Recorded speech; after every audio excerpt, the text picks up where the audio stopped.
कब भेजने वाले?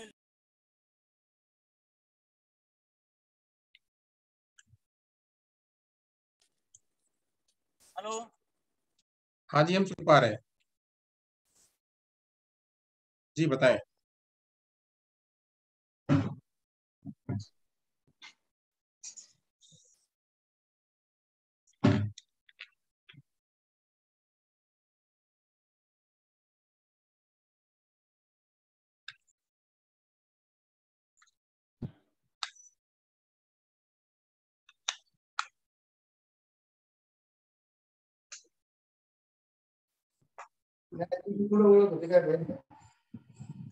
तो आपका सर देना होगा।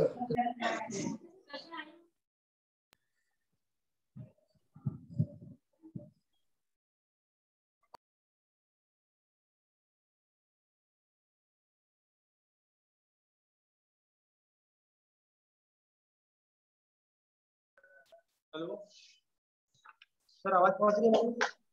हाँ, किस नाम से हो? मॉनिटरिंग टीम के नाम।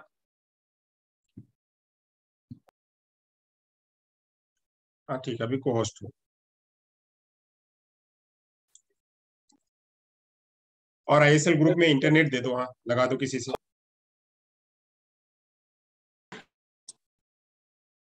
सतपाल, बुलाओ सतपाल को और बोलो कि वहाँ किसी का इंटरनेट दे दे।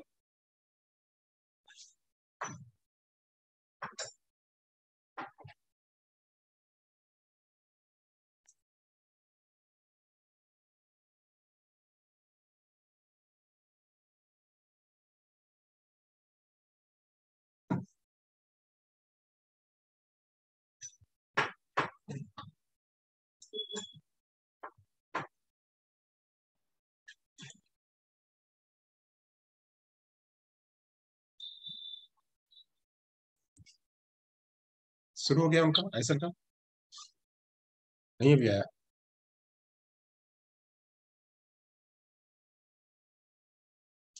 मैंने शेड्यूल आप जो तैयार की तो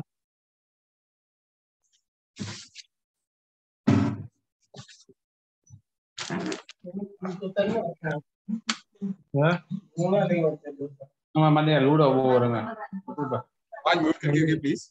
rồi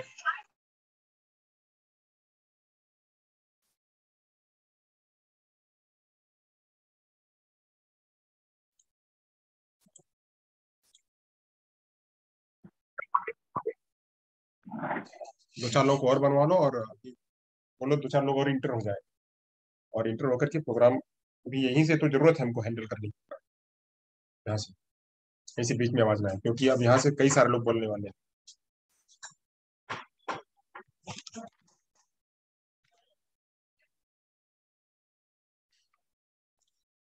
देशमुख सर ज्वाइन हो चुके हैं?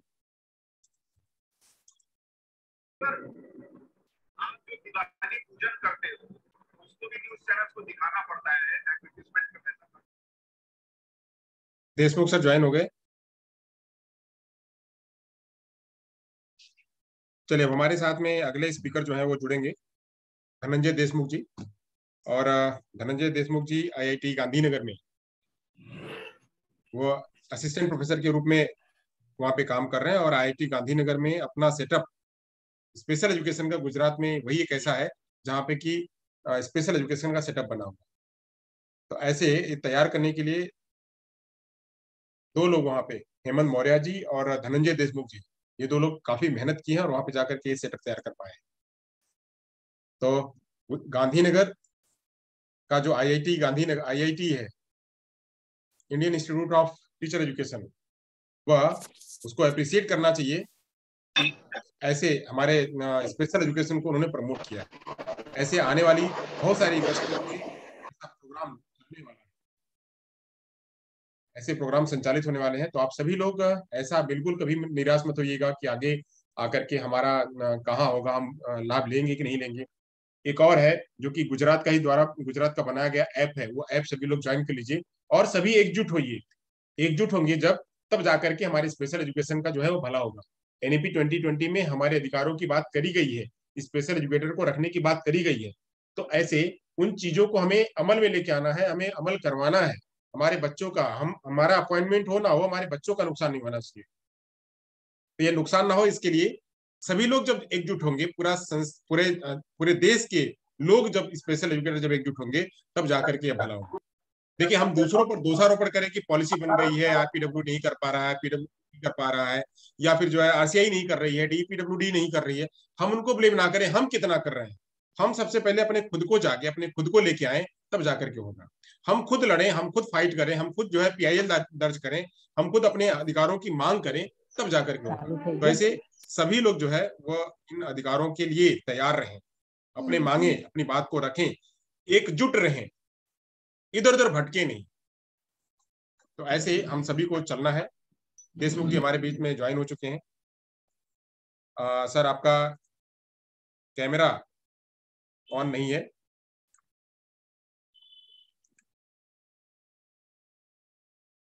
धनंजय सर, आपका कैमरा ऑन नहीं है। आप हमें सुन पा रहे हैं? ऑडियो भी ऑन नहीं है और कैमरा भी नहीं ऑन। तो ऐसे हम सभी को जो है आगे बढ़ना है। हम देख रहे हैं कि राजस्थान में स्पेशल एजुकेटर की वैकेंसी निकल रही है। यूपी में थोड़े स्पेशल एजुकेशन की वैकेंसी तो नहीं निकल रही है, बट वहां पे मर्ज किया गया। कुछ समय पहले 25,000 की वैकेंसी आई हुई थी, उसमें मर्ज किया गया। हम बात करें तो दिल्ली गवर्नमेंट वो लगातार वैकेंसी निकाल रही है, तो गुजरात गवर्नमेंट क्यों नहीं निकाल रही? गुजरात गवर्नमेंट क्या कर रही है? महाराष्ट्र गवर्नमेंट क्या कर रही है? एमपी गवर्नमेंट क्या कर रही है? ये क्यों नहीं निकाल रही है? तो ऐसे नहीं निकाल रही है, इसके पीछे कुछ ना कुछ कारण होगा, कुछ ना कुछ टेक्निकल इशू होगा। तुम टेक्निकल इशू को हम बैठ करके वहां सुलझाएं। हमारे यहाँ भी ऐसी प्रावधान था। हमारा जो एनएबी है, एनएबी में काम कर रहे लोग, बहुत सारे आईईडीएसएस में काम कर रहे हैं, बहुत सारे शिक्षक, कई सालों तक उन्होंने केस लड़ा, कई सालों तक उन्होंने संघर्ष किया, तब जाकर के उनको नियमित किया गया। तो ऐसे हमें संघर्ष करना पड़ेगा, हमें एकजुट होना पड़ेगा। वह एकजुट होकर के जब हम आगे काम करेंगे, तब हम, चाहे वह प्राइमरी लेवल में, चाहे हम अपर प्राइमरी लेवल में, चाहे वह एसएसए में, चाहे आईईडीएसएस में। एसएसए के बहुत सारे हमारे भाई बंधु मित्र हैं जो कि अभी भी 10,000, 11,000, 17,000, 18,000 में काम कर रहे हैं। तो ऐसे काम नहीं चलने वाला है। हमें अब इतने में हम सरवाइव करेंगे, पढ़ाएंगे, क्या करेंगे? आज की महंगाई में हमें अगर 20,000 भी मिलता है तो भी कम है। एटलीस्ट हमारे काम का हमें रेम्युनरेशन दिया जाए। हमें परमानेंट नहीं कर रहे हैं तो एटलीस्ट एक जो इंसेंटिव के रूप में जो हमें सरवाइव कर सके, ऐसी पेमेंट दी जाए। तो ऐसे हम सभी को डिमांड करनी है, और उसके साथ साथ में नहीं, हमें करना भी होगा। हम देख रहे हैं ना, हम ये पिछले बार ही हमने देखा, हम क्या है, हम बोलते ही नहीं है, कहीं कुछ करते ही नहीं है। अब इतने बड़े प्लेटफॉर्म पे जब नहीं बोलेंगे, यहाँ पे हम ही आप हैं बोलने के लिए नहीं बोलेंगे, तो दूसरों से क्या लड़ेंगे? आप दूसरे से क्या उम्मीद करेंगे? फिर बाद में हम आप कहेंगे यार हमारा कुछ हो नहीं रहा है, हम कुछ आगे नहीं जा पा रहे हैं, हम कुछ कर नहीं पा रहे हैं, हमारे लिए गवर्नमेंट नहीं कर रही है, हमारे लिए वो नहीं कर रही है। हम कितना कर रहे हैं अपने लिए? अगर आरटीआई ये सबको सिकंजा नहीं लगाती कि आपका रिन्यूअल नहीं होगा, तो मैं समझता हूँ ये पढ़ने के लिए भी नहीं आते आप लोग, या हम पढ़ने के लिए भी नहीं आते। हम आपकी बात नहीं कर रहे, हम अपनी भी बात कर रहे हैं उसमें साथ में। हम सभी का एटीट्यूड बदलना होगा। सबसे पहले जब हम बदलेंगे, तब दुनिया बदलेगी। तो ऐसे हमको बदल करके चलना है। धनंजय जी,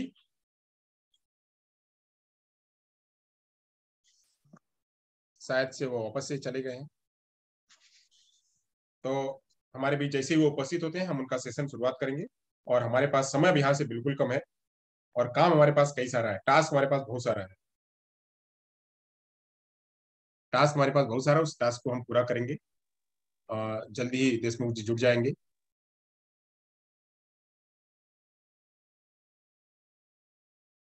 जी सर। हाँ जी जी जी, प्लीज। तो वो ज्वाइन हो रहे हैं।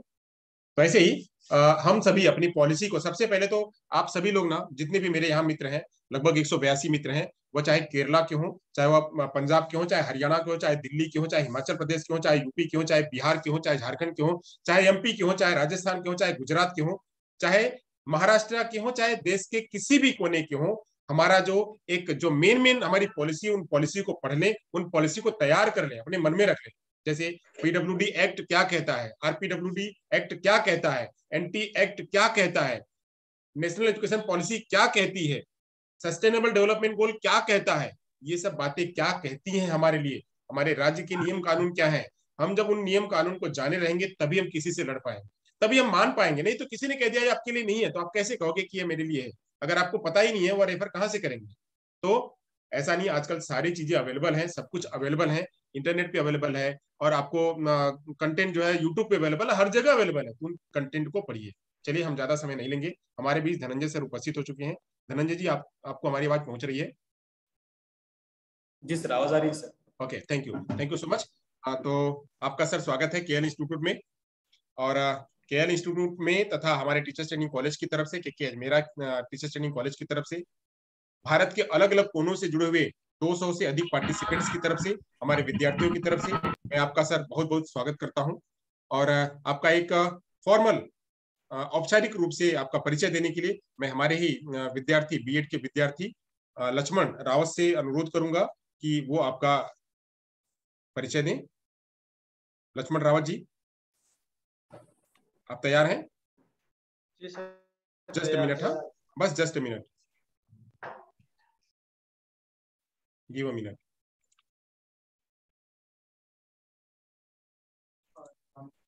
हाँ हाँ, give a minute.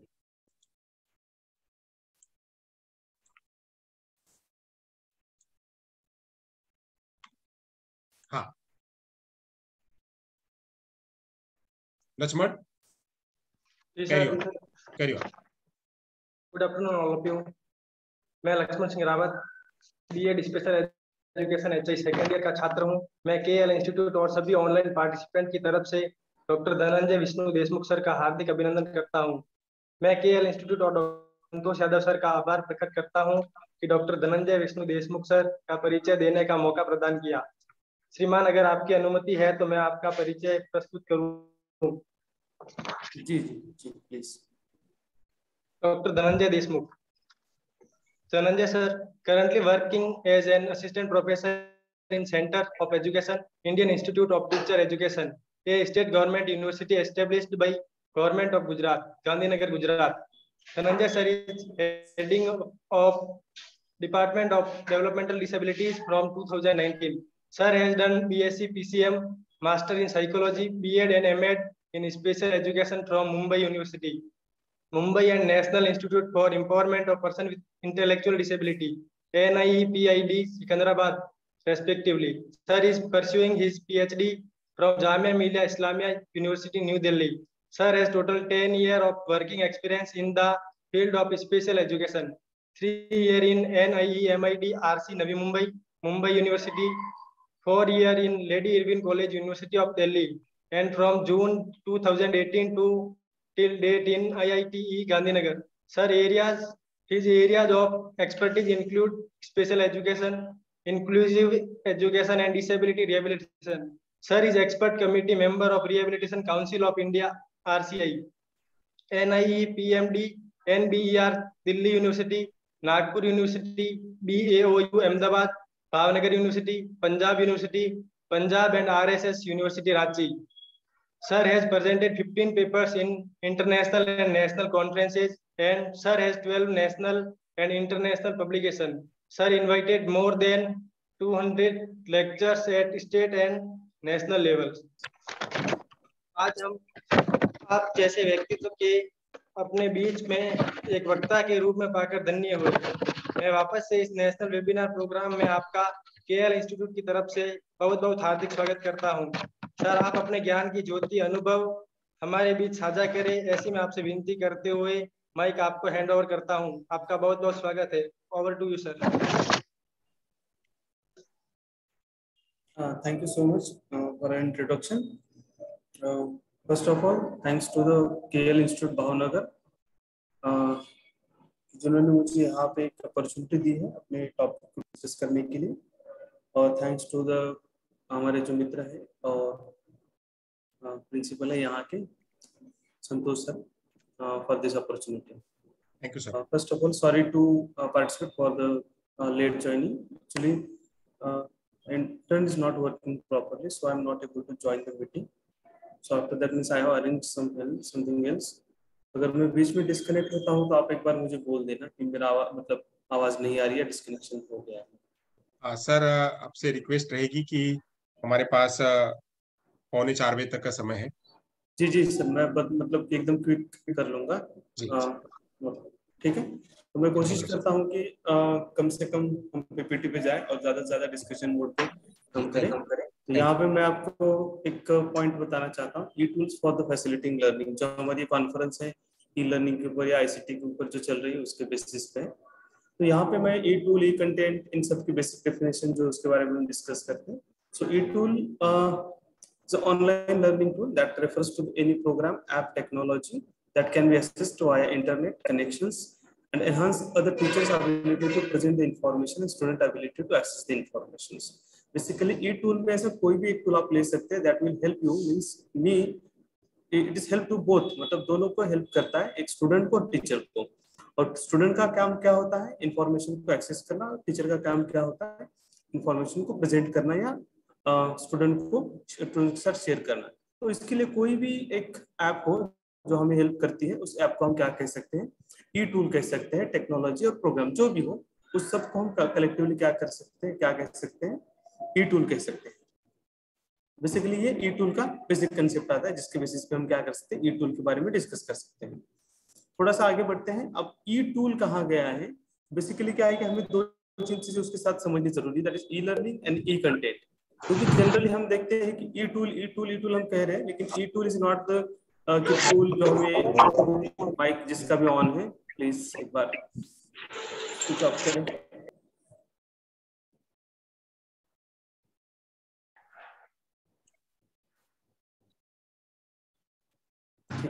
Santosh sir शायद आपका ही माइक ऑन है। हाँ नहीं, ठीक। सो बेसिकली ई लर्निंग जो है, हम अभी आप जैसे ई टूल बात करें, लेकिन सर एक बार एक स्लाइड को वापस से शेयर करिए, तो बीच बीच में कुछ ये लैग्स आ रहा है, एक बार बंद करके वापस से शेयर करिए। अब ठीक है सर? नहीं, एक बार बंद कर दीजिए स्लाइड को, स्टॉप करके फिर वापस से शेयर करिए।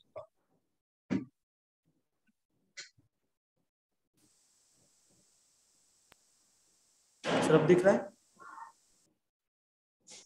ठीक है, अभी दिख रहा है, बट वैसा ही कुछ तो आ रहा है। कोई बात नहीं सर, चलेगा, फुल कर लीजिए अपना। ठीक है।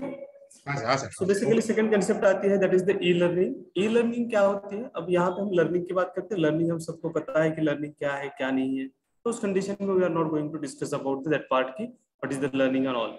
बस we are attaching that the E means whenever we are learning something on the basis of electronic or the internet based, that is considered as an e-learning. So e-learning is the use of technology, with the help of technology जो भी हम सीख सकते हैं उसको हम e-learning कह सकते हैं। That is include training, the delivery of just in time information and the guidance from the expert. So e-content now e-learning हो गई, e-tool हो गई। Now it is a part of the e-content, the digital content that can be transmitted over the computer network such as the internet. Means computer network का example दिया, that is internet is the computer network and E content is a digital text. मतलब जो digital text होता है, उस text को हम क्या कर सकते हैं, फॉर एग्जांपल मेरे पास वर्ड फाइल होती है, तो उस वर्ड फाइल को हम एक जगह से दूसरी जगह पे मेल कर सकते हैं, या हम अपने ब्लॉग पे उसको लिख सकते हैं या डाल सकते हैं। तो उस कंडीशन में क्या होगा, वो मेरा ई कंटेंट है, मेरे ब्लॉग पे दिख रहा है, तो कोई भी उसको पढ़ सकता है। So that is the e content। एक दो डेफिनेशन है ई कंटेंट की, ज्यादा क्लियरिटी देने के लिए इसको नहीं पढ़ता हूँ मैं, इसके ऊपर चलते हैं। That is according to the Oxford dictionary, e content is the digital text and images designed to display on the web pages. Simply अगर हमारी वेबसाइट होती है, तो वेबसाइट के ऊपर जो अलग अलग उसके कॉलम्स होते हैं या अलग अलग जो सेक्शंस होते हैं, उसको ई पेजेस भी कहा, वेब पेजेस भी कहा जाता है। तो उस कंडीशन में जहाँ पे ई टेक्स्ट मतलब वहाँ पे जो कंटेंट होता है, उस कंटेंट को या उसमें वहाँ की इमेजेस होती है, उस इमेजेस को हम ई कंटेंट कह सकते हैं। So E content is basically is a package of that satisfy the conditions like minimizing of the distance, cost effectiveness और the user friendliness। तो इन तीन कैटेगरी पे यहाँ पे ई कंटेंट को डिफाइन किया है कि जैसे फॉर एग्जांपल हम कोई भी बुक आप घर बैठे आप एक्सेस कर सकते हो, तो वहाँ पे डिस्टेंस को मिनिमाइज किया जा रहा है। दूसरी चीज, पहले क्या होता था कि एक ही कॉपी पेस्ट ये जो फंक्शन है इसकी अवेलेबिलिटी नहीं थी, तो उस कंडीशन में हमें हर चीज के लिए क्या है, टाइपिंग करनी पड़ती है, टाइपराइटर यूज करना पड़ता था। और या मान लो कि किस कंटेंट को एक्सेस करने के लिए कहीं से हमें उसकी कॉपी करवा के मंगवानी पड़ती थी, लेकिन आज वो ई होने की वजह से हम सिंपली मेल से मंगवा सकते हैं और एक ही पेज की 100 कॉपी भी कर सकते हैं और यूजर फ्रेंडली। तो ये सारी चीजें क्या होती है, ई कंटेंट पे आ जाती है। बेसिकली हम देखा जाए तो ई कंटेंट या ई टूल्स या ई लर्निंग, इसके बेसिक में बात करते हैं तो ई टूल जो है आज हमारे पास देखा जाए तो जैसे कि हम बिकॉज ऑफ कोरोना कहो या जो हमारा न्यू मतलब हम क्या है कि जो 10 साल बाद जो सिचुएशन आने वाली थी जहाँ पे हम ये ऑनलाइन एजुकेशन के बारे में बात करने थे, 10 या 20 साल लग जाते अगर कोरोना नहीं आता तो, कि जो हम ये सारी चीजें जो इम्प्रूव हमने की है या सीखा है या जो हमने इतना मतलब इंटरनेट फ्रेंडली या ऑनलाइन लर्निंग के ऊपर हमने इतना फोकस किया है या कंप्यूटर बेस्ड लर्निंग के लिए इतना जो फोकस किया है जो 2 साल में, ये 2 साल में अगर ये कोरोना या जो पेंडेमिक सिचुएशन थी, अगर पेंडेमिक सिचुएशन नहीं होती तो उस कंडीशन में हमें देखना पड़ता है इस कंडीशन में अभी जो हमारी सिचुएशन है या अभी जो हमने ई कंटेंट में या ई लर्निंग में जो अचीव किया है उसको अचीव करने के लिए कम से कम हमें 10 से 20 साल लग जाते हैं। ऐसे हमारे पास इसको मतलब ई कंटेंट को डिलीवर करने के लिए हमारे बहुत सारे ई टूल्स हैं, तो उसमें से कई सारी चीजें नीचे दिए गए। मैं हर एक चीज को इन डिटेल नहीं पढ़ता हूँ। सोक्रेटिव या करके एक टूल है यहाँ पे, सो that is designed by the group of entrepreneurs and engineers to fascinate about the education Socrates system that allow teacher to create the exercise and the educational games. So basically यहाँ जो tool है ये जो लिखा गया है या बना है उसका बेसिक काम होता है कि वो क्या करता है, एक्सरसाइज क्रिएट करता है और एजुकेशनल गेम्स जो है वो क्रिएट्स करता है। तो जिसके बेसिस पे ये जो गेम्स होती है यूजर कहीं पे भी यूज कर सकता है, मोबाइल से भी यूज करता है, स्मार्टफोन से, लैपटॉप से या टैबलेट से, कहीं से भी यूज कर सकता है। That is the Socrates project करके ऐप आती है, हम देख सकते हैं मोबाइल पे या हम लैपटॉप या जो भी हमारे पास अवेलेबल डिवाइस है उसमें से हम देख सकते हैं।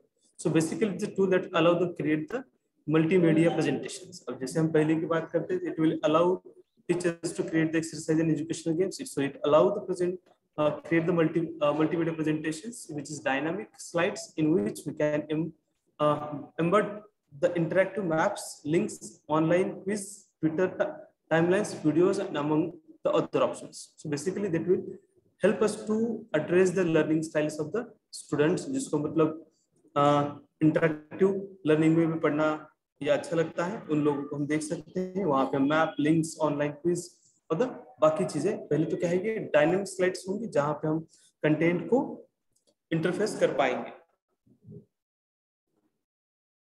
Think link, that is the this also allow the educator to create the interactive images with the music. अब मान लो कि इंटरैक्टिव इमेजेस क्या होते हैं, कई बार हमारे पास जो स्लाइड्स होती है या होती है उससे हम टच या बाकी सारी चीजें जो इंटरेक्शन या इंटरफेस जिसको कहा जाता है वो नहीं हो पाता है।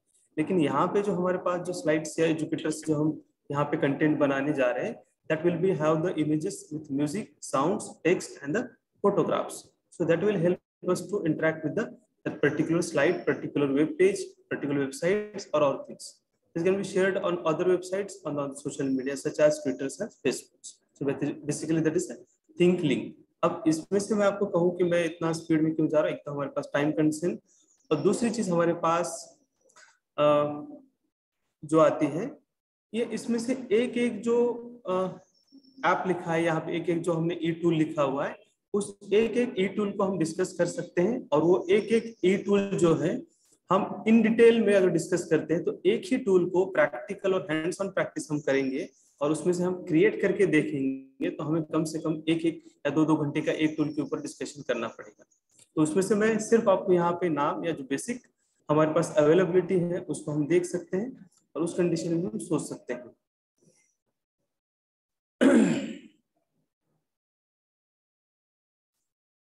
ठीक, तो ये बेसिकली थिंक लिंक है।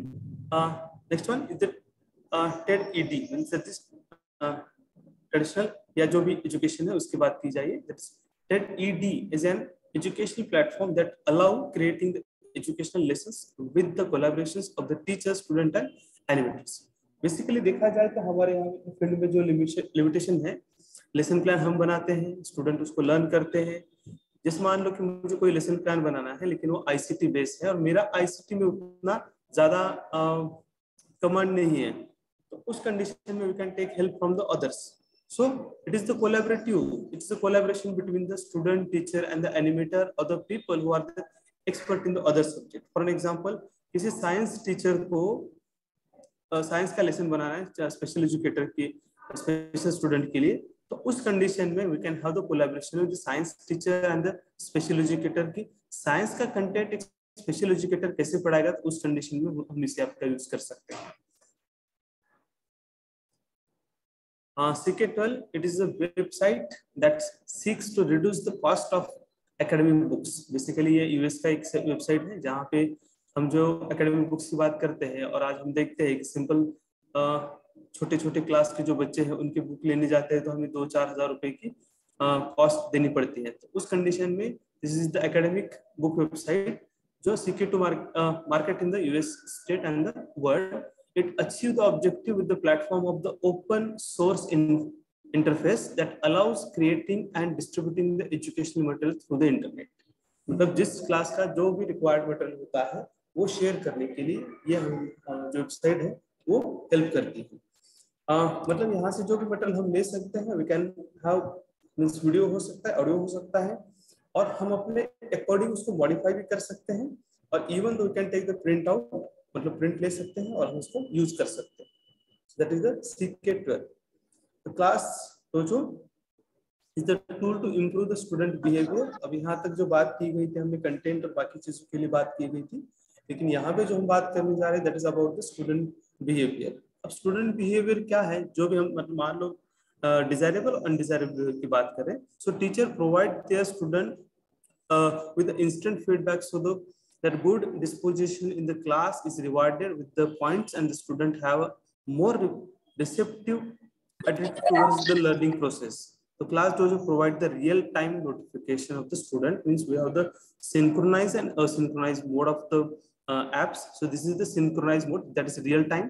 It will work in a real time only, means like we are interacting with each other। जैसे कि हम एक दूसरे से बात कर रहे हैं तो उस कंडीशन में हम जो बात हो रही है इस बात को हम कह सकते हैं कि it is real time access. So यहाँ पे कमेंट दिया है कि लाइक वेल डन डेविड, जैसे जो कमेंट किया है, ये जो अप्रिशिएशन दिया है, जो रीइंफोर्समेंट दिया है, उस कंडीशन में वहां पे मिल रहा है। That will help us to improve the student behaviour in the real time. Edu Clipper, that platform allow the teacher and student to share and explore the references and the educational material। Generally देखा जाए तो थोड़ा सा हम ऊपर की class में चलते हैं, ग्रेजुएशन और पोस्ट ग्रेजुएशन बेसिस पे, जहाँ पे टीचर वांट टू शेयर और explore the references. References means what, जहाँ से हमने कंटेंट लिया है, कंटेंट प्रिपेयर किया है, या जहाँ से स्टूडेंट कंटेंट को प्रिपेयर कर सकते हैं। ऐसे books, reference material, papers, research papers, ये सारी चीजें हमें प्लेटफॉर्म पे, आजकल हम क्या गूगल क्लासरूम यूज करते हैं, लेकिन एक ऐसा प्लेटफॉर्म है जिस प्लेटफॉर्म से हम क्या कर सकते हैं, इजीली शेयर कर सकते हैं स्टूडेंट के साथ। Animoto, that is Animoto is a digital tool that allows to create the high quality videos in the short time। Generally आप देखते हैं कि हम जब से ये कोरोना ये सारी चीजें आई है तो उस कंडीशन में वीडियो बनाना, ऑडियो बनाना या पिक्चर बनाना, तो ये सारी चीजें चली रही है। लेकिन ये एक ऐसा ऐप है, वैसे बहुत सारे ऐप है मार्केट में, लेकिन यहाँ पे मैंने जो भी सिलेक्टेड एक है उसमें से लिए हैं। तो ये शॉर्ट वीडियो बना पाता है जहाँ पे क्वालिटी जो होती है उसकी हाई होती है, तो उसमें ज्यादा मैं डिस्कस नहीं करता हूँ। नेक्स्ट हम चलते हैं, that is the cout is an educational platform that is based on the games and questions। Basically अभी तक जो हमने देखे कि कहीं ना कहीं डिजिटल टूल्स है, डिजिटल बातें हो रही थी, या जहाँ पे हम कंटेंट शेयरिंग की या कंटेंट क्रिएशन की या हम जहाँ पे स्लाइड्स बनाने की बात करी थी। लेकिन यहाँ पे जो बात की है, through this tool teachers can create the questionnaires, discussions and survey that complement the academic lessons। The material is projected in the classroom and the questions are answered by the student while playing and learning at the same time।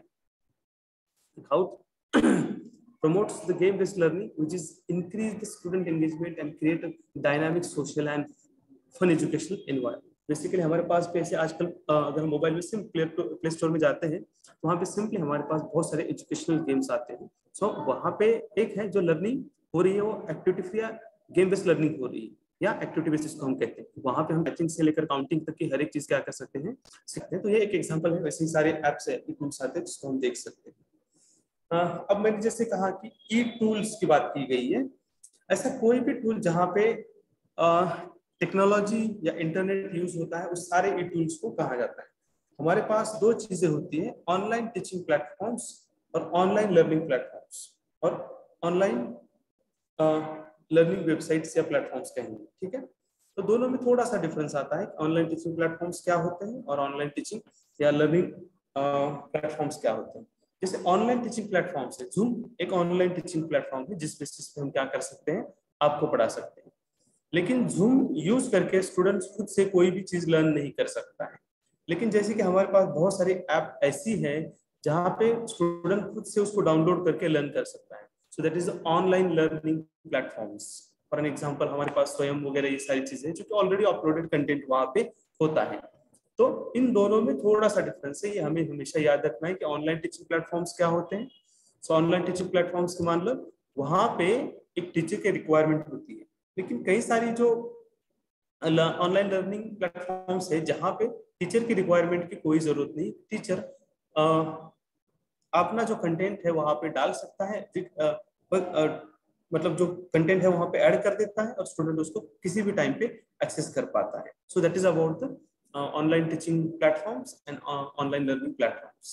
So online teaching platform is an integrated set of interactive online services that provides trainers, learners, and other involved in the education with information, tools, and resources to support and enhance education delivery and management. So online teaching platforms are the educational portals that enables teacher to deliver live और the on demanded course content. मतलब basically मैंने जो आपको कहा कि हमारे पास एक zoom है, जूम के बेसिस पे हम क्या कर सकते हैं, हम ऑनलाइन कंटेंट लाइव डिलीवर कर सकते हैं, उसके बेसिस पे इसको हम क्या है ऑनलाइन टीचिंग प्लेटफॉर्म कह सकते हैं।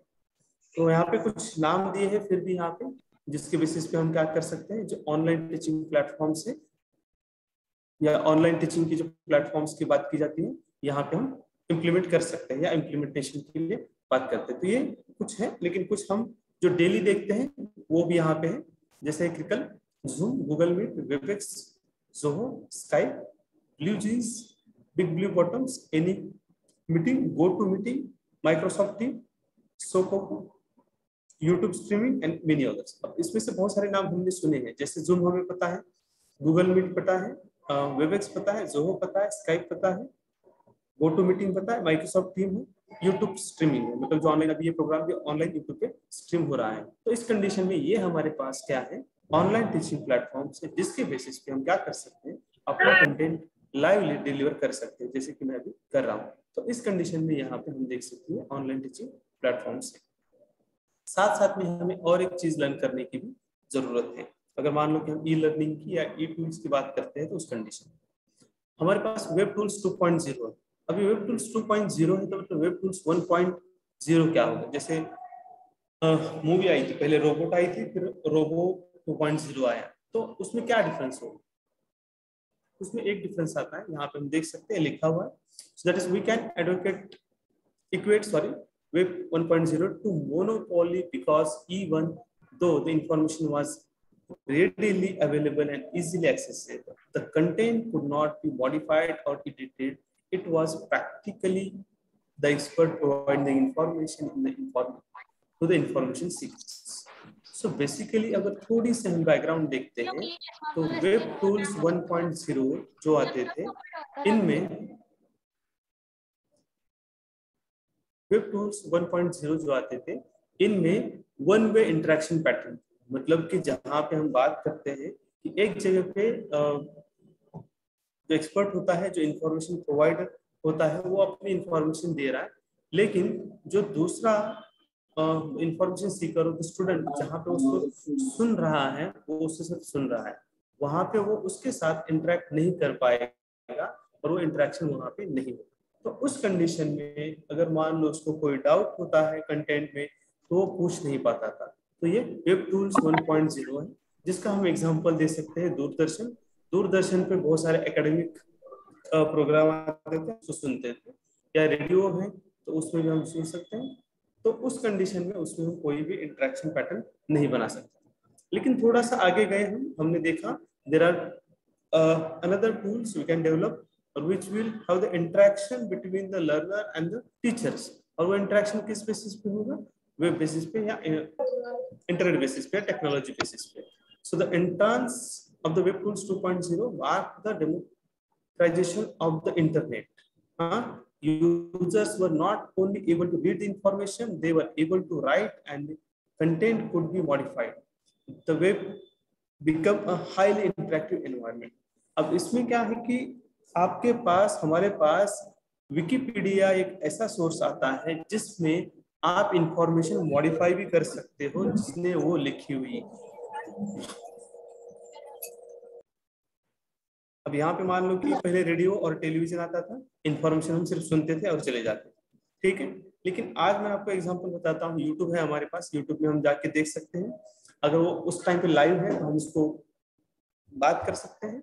अगर लाइव मतलब सिंक्रोनाइज असिंक्रोनाइज मोड है, तो अगर मान लो असिंक्रोनाइज है, हम यूट्यूब में वहां पे क्वेश्चंस क्या कर सकते हैं, लिख सकते हैं और उसी कंडीशन में उसका आंसर जब वो सामने वाला एक्सपर्ट ऑनलाइन आता है तब वो दे सकते हैं। ये तो हुआ सिंपल ये बात। जैसे मान लो कि हमारे पास बहुत सारे क्या होते हैं, ब्लॉग्स होते हैं, तो ब्लॉग के बेसिस पे क्या है उसको हम पढ़ सकते हैं और ब्लॉग में कमेंट लिख सकते हैं और कमेंट के बेसिस पे हमें अपना आंसर मिल जाएगा। लेकिन साथ साथ में उसी कंटेंट को मॉडिफाई करने का एक अपॉर्चुनिटी या एक जो फैसिलिटी है वो विकिपीडिया में भी दिया जाता है। आप विकिपीडिया में जा सकते हैं, विकीज में जा सकते हैं और उस कंडीशन में आप देख सकते हैं कि वहां पे जो कंटेंट लिखा है आप उसको, उसका जो ऑथेंटिक सोर्स होता है उसके बेसिस पे उसको आप मॉडिफाई कर सकते हो। तो मतलब कि जो वेब पेजेस पे या ऑनलाइन जो कंटेंट होता है उस कंटेंट को भी हम मॉडिफाई करते हैं। तो web tools 2.0 is a interface और द यूजर फ्रेंडली, जहां पे हम बात करते हैं कि उस कंटेंट से इंटरेक्ट कर सकते हैं, उस कंटेंट को मॉडिफाई कर सकते हैं, उस कंटेंट के बेसिस पे हम क्या क्वेश्चन पूछ सकते हैं, तो उसको हम वेब टूल्स 2.0 कहते हैं। ये सारी चीजें हैं जहां पे हम देख सकते हैं कि ये मतलब कि विकीज है, पॉडकास्ट है, ब्लॉग्स है, सोशल नेटवर्किंग है। सोशल नेटवर्किंग पे हमारे पास फेसबुक आता है, ट्विटर आता है। जो बाकी नेटवर्किंग है उसमें हम क्या कर सकते हैं, ट्विटर में आज हम एक ट्वीट करते हैं तो उसके बेसिस पे हमें बहुत सारे रिस्पॉन्स आते हैं। फेसबुक पे अगर हमें कोई चीज पसंद आती है तो उसको हमें क्या है मतलब जो कंटेंट हो सकता है, फोटो हो सकता है, उसको हम डालते हैं तो लोग उसको रिप्लाई देते हैं, लाइक्स देते हैं, कमेंट्स देते हैं, तो उस कमेंट को भी हम फिर से बैक कर सकते हैं। तो ऐसा हमारे पास बहुत सारे टूल्स आते हैं जो कि हम बेसिकली देख सकते हैं। This is the importance of online teaching platforms or the other platforms. Basically देखा जाए तो important में हम देखते हैं तो बेसिक चीजें हैं जो कि हमें कहीं ना कहीं सारी चीजें पता ही है। That is the right platform plays the helps you to save the time and focus on the important aspect of teaching. Basically देखा जाए यहाँ आने से पहले जो टेक्नोलॉजिकल एस्पेक्ट होते हैं किसी भी चीज के, उसके बेसिस पे मैं यहाँ पे जुड़ नहीं पा रहा था। तो अगर उसके बेसिस पे क्या होता है कि जो टाइम सेविंग होता है, बाकी चीजें तो वो हमें देखनी पड़ेगी कि हम कौन सा प्लेटफॉर्म चूज करें। Online teaching not just about the video calling to ensure the quality of education, there are lot of other parameters involved in the online teaching platforms takes care of that. Means basically हम WhatsApp पे भी video call कर सकते हैं, लेकिन WhatsApp पे video call करना या वीडियो कॉलिंग करना या टीचिंग करना ऑनलाइन, इसमें बहुत डिफरेंस है। फॉर एग्जांपल कई सारे फंक्शंस आते हैं जब हम ऑनलाइन टीचिंग प्लेटफॉर्म यूज करते हैं। मैं यही भी बात करता हूँ कि यहाँ पे अगर हम देखते हैं हमारे पास यहाँ पे पार्टिसिपेंट सिक्योरिटी, चार्ट्स, पॉज और ये एनोटेट करके आ रहा है। ये एनोटेट जो होता है इसमें अलग अलग टूल्स आते हैं जहाँ पे हम बच्चों को अगर कलर, ट्रायंगल, शेप्स और कोई भी चीज इक्वेशंस वगैरह पढ़ा रहे तो उसमें से अलग अलग शेप हम ड्रॉ कर सकते हैं जो कि हम देख सकते हैं। Cost effective that app online teaching platform helps to save the money. Basically देखा जाए तो हमारे पास जो भी एप्स होते हैं इनिशियल जो होता है उसके फीचर्स तो फ्री में होते हैं, लेकिन जैसे मान लो अभी यहाँ पे जूम चल रहा है तो जूम को परचेस करने के लिए हमें क्या करना पड़ता है, उसको कुछ कॉस्ट देनी पड़ती है। तो वैसे देखा जाए तो सस्ते से सस्ता ऐप हमारे पास है और महंगे से महंगा भी हमारे पास ऐप आता है। तो उस कंडीशन में देख सकते हैं। Ensure the privacy and security of the teachers and the student. अगर देखा जाए तो जूम को कहा गया था इनिशियल लेवल पे कि उसमें से अकाउंट में पैसे या हमारी जो इन्फॉर्मेशन है वो कहीं क्लाउड पे स्टोर की जाती है। तो उस कंडीशन में हमारे पास जो भी ऐप होती है उस ऐप में जो हम रिकॉर्डिंग कर रहे हैं, जो लेसन्स ले रहे हैं, जो भी हम इन्फॉर्मेशन शेयर कर रहे हैं, तो वो सारी शेयर इन्फॉर्मेशन क्या होनी चाहिए, ये प्राइवेसी होनी चाहिए। हाउ टू चूज, मतलब बेसिकली हमें कैसे चूज करना चाहिए कोई भी प्लेटफॉर्म, ई टूल्स हो या ऑनलाइन प्लेटफॉर्म। अफोर्डेबिलिटी मीन्स हमें देखना है उसकी कॉस्ट कितनी है, ये सारी चीजें। टू वे इंटरेक्शन, मतलब जो भी हमारा ऐप है वो स्टूडेंट को और टीचर को दोनों को इंटरेक्ट करने के लिए मौका मिलना चाहिए। नहीं ऐसा हो जाए जिस मान हमारे पास बहुत सारे यूट्यूब पे हमने कोई लेसन डाला है तो यूट्यूब का लेसन सिर्फ स्टूडेंट देख सकते, उसके नीचे कमेंट कर सकते हैं। लेकिन जैसे अभी जब ना चाहते हुए कई लोगों का माइक ऑन हो रहा है तो उस कंडीशन में वो इंटरेक्शन हम कह सकते हैं। मान लो इस बार हम क्वेश्चन आंसर लेते हैं तो वो भी इंटरेक्शन हो सकता है। सिक्योरिटी जैसे अभी हमने डिस्कस किया कि कौन से ऐप में हमारी प्राइवेसी, कॉन्फिडेंशियलिटी, ये सारी चीजों की सिक्योरिटी होती है, उसके लिए हम यूज कर सकते हैं। User experience, user interface basically क्या होता है कि एक जैसे मान लो कि आज देखा जाए गवर्नमेंट ने भले ही माइक्रोसॉफ्ट टीम को परचेस किया होगा, लेकिन मैक्सिमम लोग किसमें कंफर्टेबल है, जूम में और गूगल मीट में। तो उस कंडीशन में हम देख सकते हैं कि गूगल मीट और जूम ये ज्यादा फ्रेंडली है compare to the other online teaching platforms और ई टूल्स में। अटेंडेंस मार्किंग बेसिकली अगर हम मान लो एज टीचर देखते हैं तो हमें सबसे ज्यादा इंपॉर्टेंट क्या लगता है कि अटेंडेंस मार्क करने का ऑटोमेटिक तरीका रहे तो वो बेटर है। तो उसमें हम देखते हैं कि हमारे पास गूगल मीट में एक ऑप्शन आता है, एक एड ऑन्स आता है। अगर वो हम ऐड करते हैं तो हर एक बच्चा क्लास में कितनी बार आया और कितनी बार चला गया उसका ऑटोमेटिक रिकॉर्ड क्या होता है, मेंटेन होता है।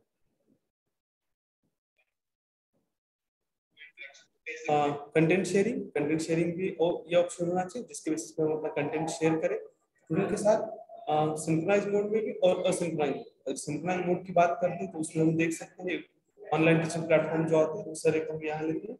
और असिंक्रोनाइज मोड की बात करते हैं तो उस कंडीशन में हम देख सकते हैं कि हमारे पास जो गूगल क्लासरूम वगैरह है तो वो हम शेयर कर सकते हैं। क्लासरूम टूल्स है, क्लासरूम टूल्स क्या होते हैं अगर बेसिकली देखा जाए तो हम गूगल मीट से पढ़ाते हैं तो गूगल मीट में व्हाइट बोर्ड आता है, मार्कर आता है, तो वैसे ही यहाँ पे एनोटेट है, एनोटेट को हम क्लिक करते हैं तो उस कंडीशन में हमारे पास यहाँ पे format, eraser, spotlight, stamps, text, undo, redo, ये सारे ऑप्शन आ रहे हैं। तो कई बार कई सारी चीजें जब हम क्लास में पढ़ाते हैं, जैसे कि मुझे ब्लैक बोर्ड पे व्हाइट बोर्ड पे जो है गूगल टू पे उसको मुझे स्टेप्स पढ़ाने हैं, तो उस कंडीशन में वो सारी चीजें मुझे आनी चाहिए। That is the condition classroom जहाँ पे हम बेसिक बोर्ड से, डस्टर से, मार्कर से, पेन से लेकर हर एक डिजाइन की तरफ जाते हैं।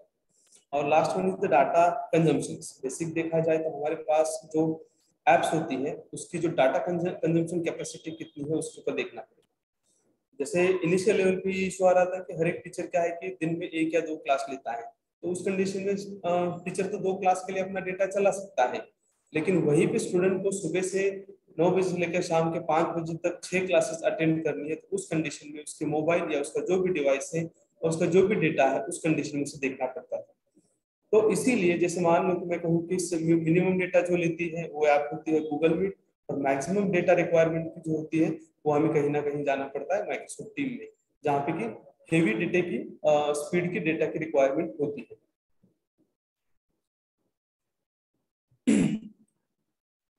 These are the advantages, मतलब बेसिकली क्या एडवांटेज हमें मिल सकती है यहाँ से। We are able to link the various resources in the several formats. It is very efficient way to deliver the course online due to its convenience and flexibility. The resources are available from anywhere and at any time. This is the main facility। मतलब हम online platform जो होते हैं, ई tools होते हैं, या मैंने आपको कहा online learning platforms, online teaching platforms जो होते हैं, उस कंडीशन में क्या है कि आप किसी भी समय पे कोई भी कोर्स ऑप्ट कर सकते हैं और किसी समय पे कोई भी डाउट सॉल्व करने की कोशिश कर सकते हैं। Everyone who is the part-time student or working full-time can be take the advantage of the web-based learning। Basically क्या होता है कोई भी मतलब, और web-based learning promotes the active and independent learning। तो मैं अभी बहुत कंटेंट है लेकिन मैं यहीं पे क्या करता हूँ तो रोक देता हूँ। एक्चुअली हमारे पास 5 मिनट है, किसी को कोई डाउट है तो पूछ सकते हैं, नहीं तो मैं फिर से आगे चले।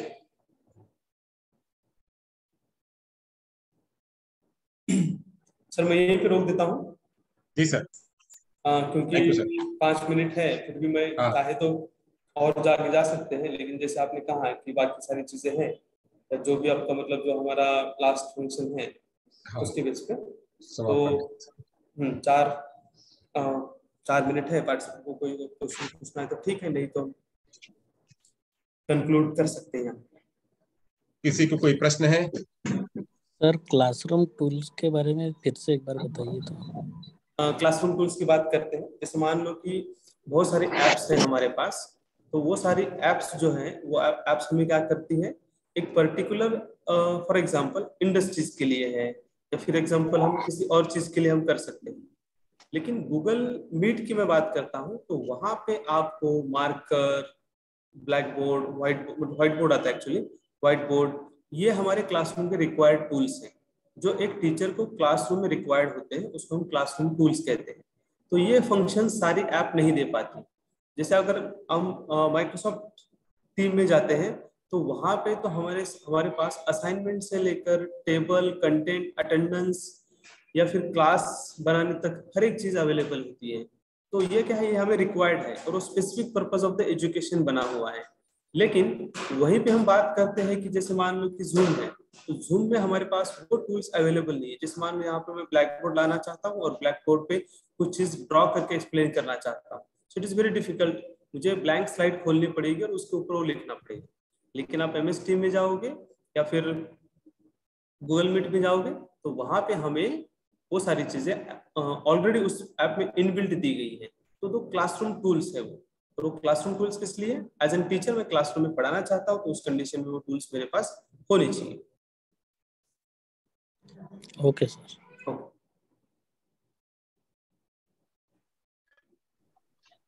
हेलो। यस सर हाँ प्लीज। जी सर, ये वेब टूल्स के बारे में थोड़ा बताएंगे सर? किसकी सर, कौन सी टूल के बारे में? हेलो।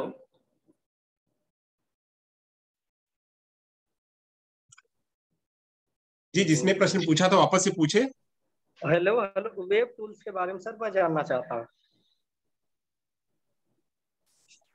वापस से पूछिए। Web tools sir. Web tool, अच्छा वेब टूल के बारे में पूछ रहे धनंजय जी। ओके, वेब टूल्स की बात करते हैं। जैसे मैंने आपको कहा वेब टूल 2.0 और वेब टूल्स 2.1 ये हमारे पास क्या है कि पहले से आता है। अब वेब टूल 1.0 ये यूजर फ्रेंडली और इंटरफेस नहीं था। सिंपल बात है, it is a one way disposition of information, मतलब एक तरफ से ही सिर्फ इंफॉर्मेशन दी जाती थी। मान लो कि आपको रेडियो पे और दूरदर्शन पे अलग अलग प्रोग्राम आते थे, वो सारे प्रोग्राम हम सिर्फ सुन पाते थे। अगर हमें कोई किसी भी क्वेश्चन में कोई डाउट होता है तो हम नहीं पूछ सकते हैं, क्योंकि वो इंटरेक्शन नहीं हो पाता था। लेकिन उसका थोड़ा सा मॉडिफाइड वर्जन जो आता है जिसको हम वेब टूल्स 2.0 कहते हैं। अब वेब टूल्स 2.0 क्या आता है, विकीज आता है, यूट्यूब आता है, सोशल मीडिया है, ब्लॉग्स है। तो ये सारी चीजें हमें क्या फैसिलिटी दे रही है, जैसे मान लो कि आप यूट्यूब पे कोई भी वीडियो देखो, उस वीडियो में अगर वो लाइव वीडियो है तो आप उस वीडियो में ही क्वेश्चन पूछ सकते हैं अगर ऑप्शन दिया है तो। और अगर वही असिंक्रोनाइज मोड किसी ने वहां पे अपलोड किया है वीडियो, तो आप उस वीडियो के नीचे, उस पर्टिकुलर क्लास के नीचे आप आपका कमेंट लिख सकते हो कि ये मुझे समझ में नहीं आया, या इसको आप दोबारा एक्सप्लेन करिए, या इसका जो पर्टिकुलर चीज होता है वो आपको चाहिए। साथ साथ मैंने विकीज का एग्जांपल दिया, विकीपीडिया का। अब मान लो कि ये सारा कंटेंट हम देख पा रहे हैं, इंटरेक्ट कर पा रहे हैं, लेकिन विकीपीडिया गिव द ऑप्शन कि वहां पे हम नया कंटेंट ऐड भी कर सकते हैं।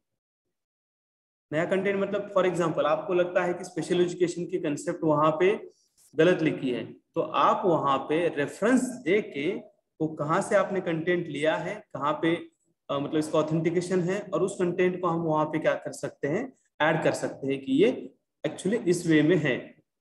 और फॉर एग्जांपल मान लो विकिपीडिया पे जाते हैं और आपके गांव की कोई इन्फॉर्मेशन वहां पे लिखी हुई है और वो इन्फॉर्मेशन आपको लगता है गलत है, तो आप आपके गांव का, आपका जो हिस्टोरिकल प्लेस है उसका फोटो ऐड कर सकते हैं उसमें विकिपीडिया में भी। तो ये ऑप्शन हमें मिल रहे हैं, ये टू वे इंटरेक्शन है। पहले क्या होता था, सिर्फ आपको प्रोग्राम सुनना है, प्रोग्राम में जो इन्फॉर्मेशन दे रही है उसको याद रखना है, बात खत्म हो। लेकिन वेब टूल्स 2.0 हमें इंटरेक्शन के लिए क्या करते हैं, प्रमोट करते हैं, इंटरेक्शन के लिए हमें अपॉर्चुनिटी देते हैं। क्लियर है सर?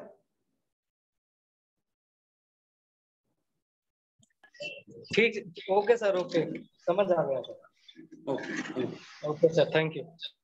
और किसी कोई प्रश्न है?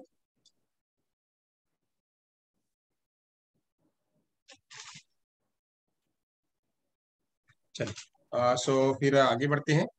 Thank you so much sir, Dhananjay sir. आपने अपना कीमती समय निकाल करके दिया हमको। सर, मैं आपसे तो बहुत ज्यादा क्षमा प्रार्थी हूँ कि कितनी बार मैंने आपका शेड्यूल चेंज किया है। पहली बार बना हुआ था संडे के दिन, फिर वो बदल करके फिर मैंने आज किया। आज में भी मैंने थोड़ा आपको आधे घंटे पहले बोल दिया, उसके लिए सर मैं क्षमा चाहता हूँ। और कहूंगा ही, आप मेरे परम मित्र हैं, आप मेरे भाई हैं, हम साथ में ही रहने वाले हैं, तो आप हमको कहेंगे, हम आपको कहेंगे, उन्हीं को कह सकते हैं। नहीं, ऐसा कुछ नहीं है सर। मतलब शेड्यूल हम ही एडजस्ट नहीं करेंगे एक दूसरे को, तो और कौन एडजस्ट करेगा? Right right. तो ऐसा कोई इशू नहीं है। यहाँ पे मैं सेशन कंक्लूड करता हूँ। हाँ, मैं आपका आउट ऑफ थैंक्स करने के लिए हमारे स्कूल की टीचर हर्षाबेन आसरा से मैं निवेदन करूंगा कि वो आपका एक फॉर्मल तरीके से वोट ऑफ थैंक्स करें। Thank you. Dhananjay Deshmukh sir, it was for facilitating learning. इस टॉपिक पे आपने अपना वक्तव्य दिया और ये सही बात है कि 10 साल के बाद जो हम ऑनलाइन एजुकेशन में करने वाले थे वो हमने 2 साल पहले ही शुरू की थी है, और उसका रीजन पेंडेमिक सिचुएशन है। कोई भी सिचुएशन है उसमें हम अपना फायदा भी ढूंढ सकते हैं।